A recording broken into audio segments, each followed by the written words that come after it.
طبعا المغتربين اليمنيين، جماعة الخير، هذا كشف حساب بنك، خط مصدق من بنك الراجي. هذا المبلغ اللي فيه 31,000 دولار أمريكي. هذه عدد السفريات اللي في الجواز خلال 5 سنوات: مصر، تركيا، ماليزيا، البحرين، المغرب، الأردن، اليمن.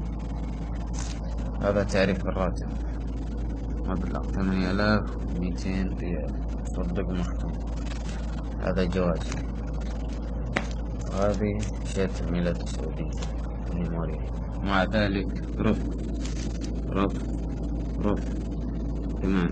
هذه أوراق السفارة الأمريكية، موعد كمان تم الرفض. لا أحد يصدق الكلام الفاضي. جواز اليمني منتهي تماما، لا كندا لا أمريكا لا دول الشنغل. فنصيحة: وفروا فلوسكم أو بلادكم، لأن المكاتب يضمن لك 75%، يقول لك 50%، والله ما هي مضمونة ولا 10%. والله هذا استغلال.